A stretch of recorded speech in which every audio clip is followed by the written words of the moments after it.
আজকে 31শে December Malaysian সরকার থেকে অবৈধ প্রবাসীদের যে একটা সাধারণ ক্ষমার তারিখ দিছিল, ওই তারিখটা আজকে শেষ। যারা যারা অবৈধ আছে এই সমস্ত অবৈধ কর্মীরা 500 রিঙ্গিতের বিনিময়ে ট্রাভেল পাস কাটে যারা নিজ নিজ দেশে যাইতে পারবে।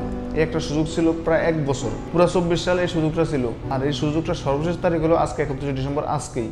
এখনো যারা অবৈধ আছেন তারা হয়তো এই চিন্তাই করতেছেন যে হয়তো জানুয়ারি মাসে আরেক মাস সময় বাড়িয়ে দেওয়া হবে, না হলে 25 সালে এসে আরো 6 মাস দেবে। ভাই, এটা বলা মুশকিল, কারণ মালয়েশিয়াতে এখনো এমন কোনো রেকর্ড নাই যে একটানা 2 বছর 3 বছর একটানা ট্রাভেল পাস দিয়ে গেছে কিংবা সাধারণ ক্ষমাটা করে গেছে একটানা 2-3 বছর, এমন কোনো রেকর্ড নাই।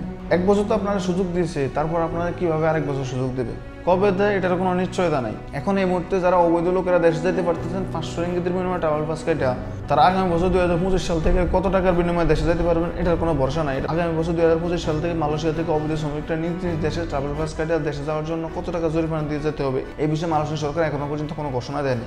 তবে আমরা একটা ধারণা করতে পারি যে 2024 সালের সাধারণ ক্ষমার আগে যারা যারা নিজ নিজ দেশে গেছে অবৈধ কর্মীরা, তাদের খরচ হয়েছে মালয়েশিয়ান সরকারের জরিমানা দিতে হয়েছে 3000 রিঙ্গিত আর 100 রিঙ্গিত দিতে হয়েছে স্পেশাল পাস। টোটাল তাদের 31 রিঙ্গিত গেছে সরকারি খাতায়। এখানে কেউই সশরীরে গিয়ে আবেদন করতে পারে নাই, একটা ভয় থেকেই যায়।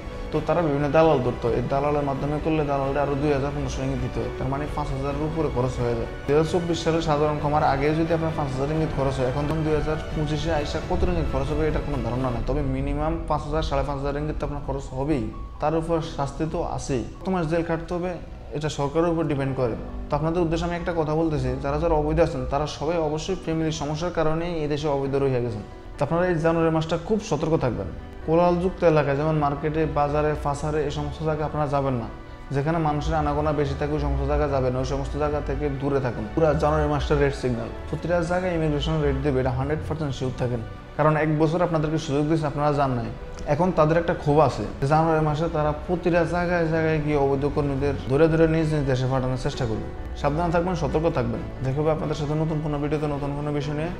সে পর্যন্ত ভালো থাকবেন। আল্লাহ হাফেজ।